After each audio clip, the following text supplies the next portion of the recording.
महानुभाव, कोई व्यक्ति यह सोचे कि वह किसी बाहरी शक्ति अथवा अर्थ शक्ति के बल पर अपने मन का अंधकार दूर कर लेगा, जीवन पथ में बिछे कांटे बुहार लेगा, अपने दुख को सुख में बदल लेगा, तो यह उसकी बहुत बड़ी भ्रांति है। कारण परिग्रह के गर्भ में दुख और पश्चाताप ही सन्निहित है। परिग्रह में वक्रता है, इसलिए वह ग्रंथि है। शोषण और संग्रह उसकी पर्याय हैं। परिग्रह और हिंसा एक ही समस्या के दो छोर हैं। एक छोर जब तक नहीं छूटता तब तक दूसरे छोर से छूटने का प्रयास बालू पीड़न, जल मंथन जैसा है। एक ब्राह्मण पंडित ने राजा से मिलने के लिए प्रस्थान किया। वह बहुत दरिद्र था। राजा को भेंट करने के लिए कपड़े में गन्ने के कुछ खंड टुकड़े बांधकर राज मंदिर की ओर चल पड़ा। कुछ विश्राम करने के लिए जंगल में सो गया। उधर से आ रहे एक व्यक्ति ने देखा। उसने सोचा राजा के पास यह उपहार के लिए इक्षुखंड लेकर जा रहा है।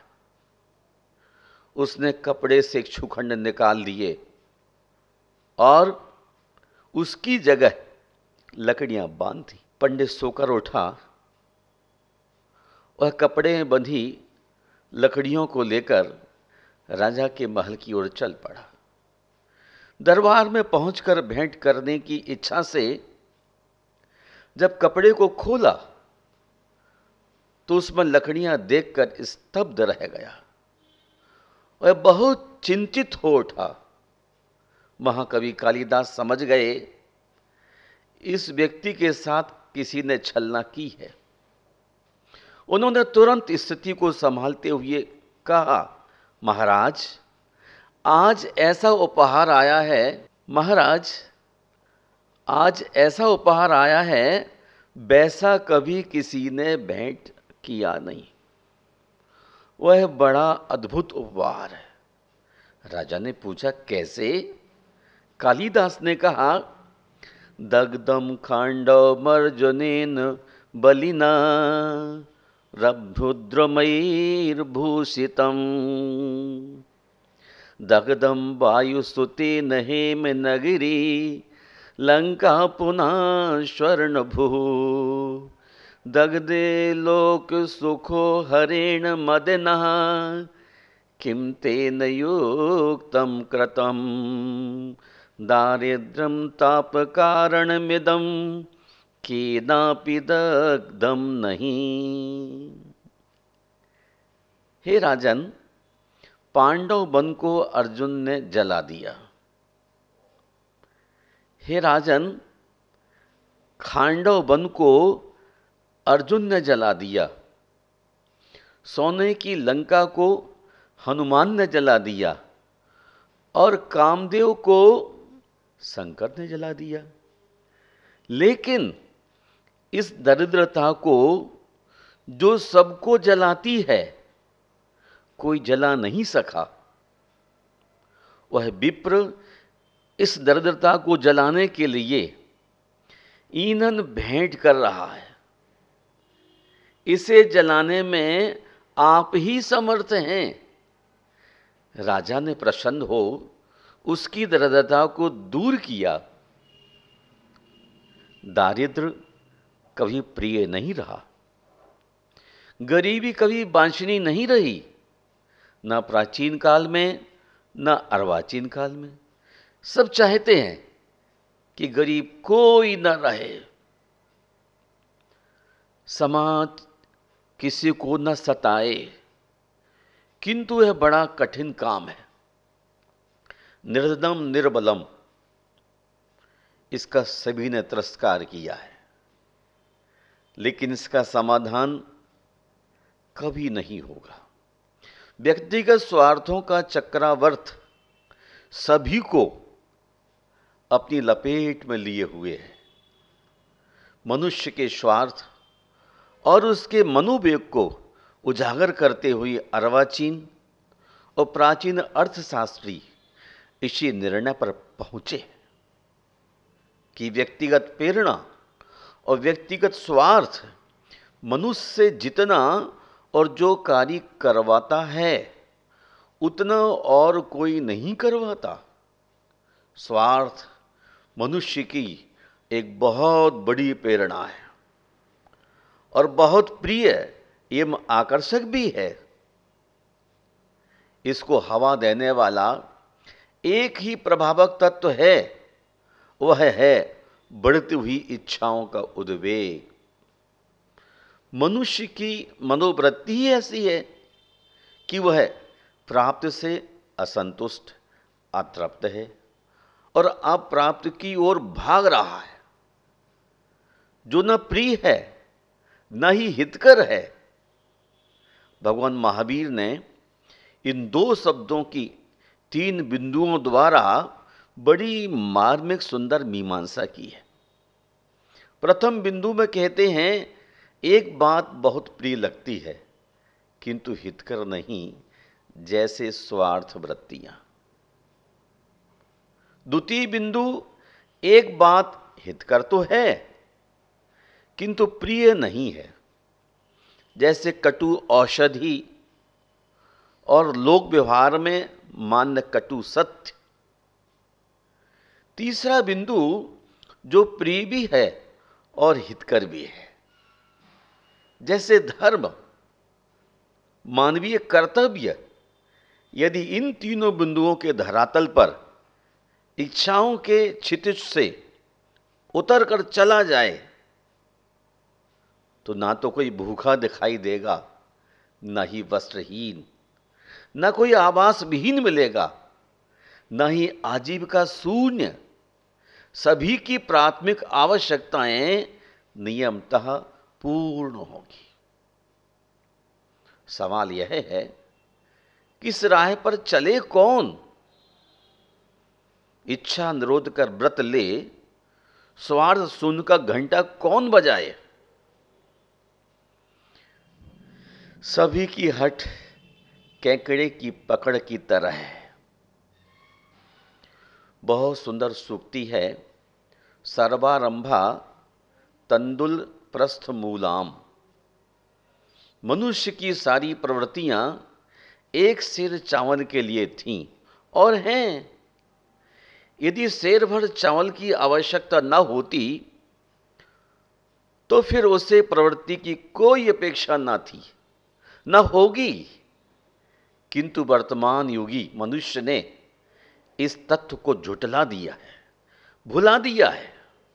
औद्योगिक विकास और अर्थ का नशा उस पर इतना हावी हो रहा है कि वह अपना होश खो जोश के साथ अर्थ विकास में जुट प्राण खो रहा है। एक सत्य घटना है। एक कृषक बहुत दरिद्र था।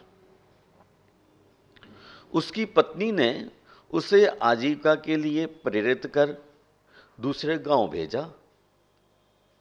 वह उसने एक जमींदार से थोड़ी सी जमीन की याचना की ताकि वहां खेती कर अपनी आवश्यकता की पूर्ति कर सके।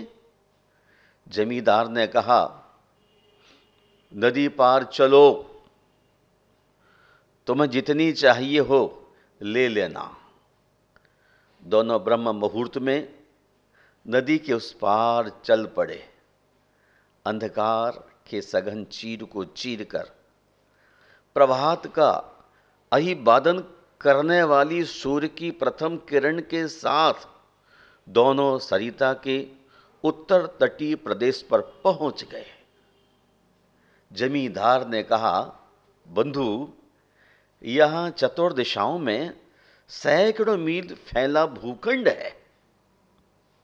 तुम जितना चाहो ले लो, लेकिन शर्त है, सुबह से शाम तक तुम अपने पैरों से पैदल चलकर जितने भूखंड को नाप लोगे उतना ही तुम्हारा होगा। संध्या बंदन कर जाती हुई सूर्य की किरण के साथ तुम्हारा कार्य समाप्त हो जाना चाहिए। कृषक ने सहर्ष शर्त स्वीकार कर ली, बिना कुछ तर्क वितर्क किए। वह समय नहीं गंवाना चाहता था, सो जल्दी चिन्ह स्वरूप ध्वज गाड़ कर चल पड़ा। लंबे लंबे कदम बढ़ाते हुए प्रति घंटा 8 किलोमीटर की रफ्तार से सर्वप्रथम सरिता के दक्षिण तट से पूर्व की ओर बढ़ा। 3 घंटों में उसने 24 किलोमीटर जमीन नाप ली। वहां उसने एक बड़ी सी शिलाखंड को प्रतीक बनाया और उत्तर की ओर भागने लगा। प्यास से कंठ सूख रहा था, किंतु तेजी से लोभ भी दौड़ रहा था। सोचने लगा, यदि पानी खोजूंगा पीऊंगा तो 15-20 मिनट खत्म हो जाएंगे। त्रसा का तिरस्कार कर वह भागने लगा। भागते भागते जब वह 24 किलोमीटर की यात्रा तय कर चुका तो उसने पाया सूर्य नारायण सिर पर खड़े हैं। पैर जवाब देने लगे, कंठ तालू से चिपक गया। श्वास लेने के लिए जैसे ही खड़ा हुआ, उसके मस्तिष्क में एक विचार कौंधा, अरे पगले, आधा दिन तो निकल गया, आधा ही तो हाथ में है। यह भी निकल गया तो वापस कैसे लौटूंगा? क्योंकि समय और सिंधु की लहरों ने कब किसका इंतजार किया है। आज की ही तो बात है, कल मैं कितना बड़ा आदमी बन जाऊंगा, कितने मौज होंगे मेरे। यह सुखद प्रिय विचार उसे गुदगुनाने लगा। परंतु उस अभागे के लिए, इन विचारों के लिए अवकाश ही कहां था। वहां पर भी एक विशाल बट वृक्ष को निशाना बना पहले से भी अधिक तेज गति से भागने लगा। लगता था मानो आगामी सुखों के गुदगुदे स्वप्न विचारों ने उसकी कंठ की प्यास बुझा दी थी और पैरों में बल आ गया। सचमुच ही धन सबसे बड़ा बल है। पलक झपकते ही उसकी यात्रा का क्रम उत्तर से पश्चिम की ओर मुड़ गया। चलते चलते 3 घंटे समाप्त हो गए। दोपहर शाम की ओर ढुलकने लगी। सूर्य की यात्रा का केवल एक ही भाग शेष था। उसने सोचा, सूर्य की यात्रा के साथ अब मुझे भी अपना क्रम पूरा कर लेना चाहिए। महान इच्छा वाला आजीविका के लिए महान आरंभ बढ़ाता है।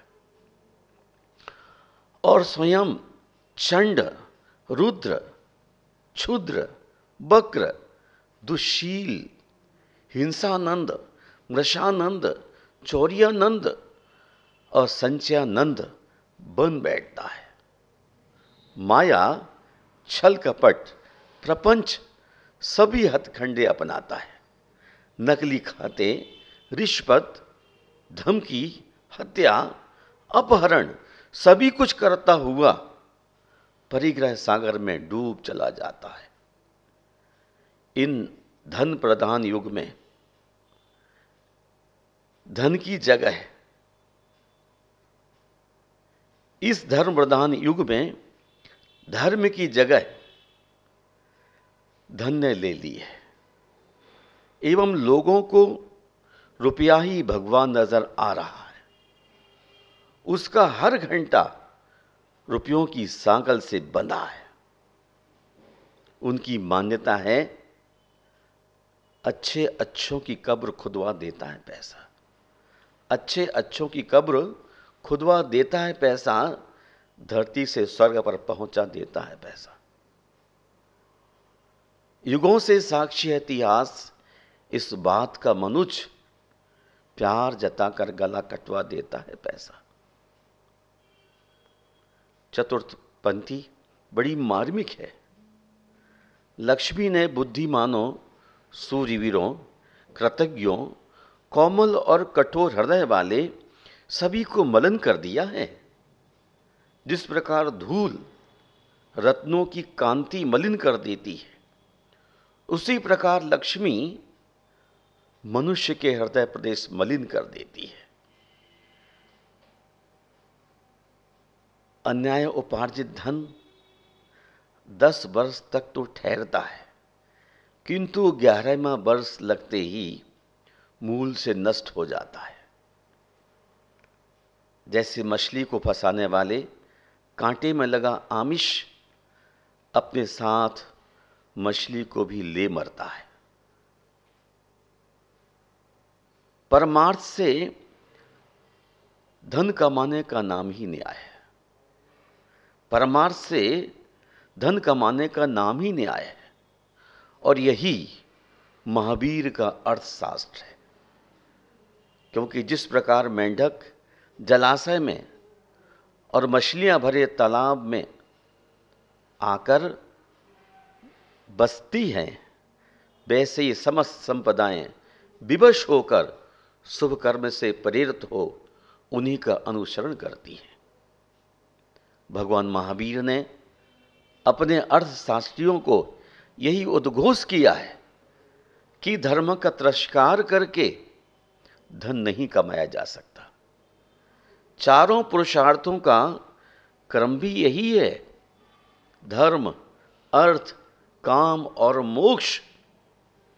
धर्म पुरुषार्थ के अभाव में अर्थ पुरुषार्थ अन्याय है, काम पुरुषार्थ व्यभिचार है, और मोक्ष तो कल्पना शून्य है।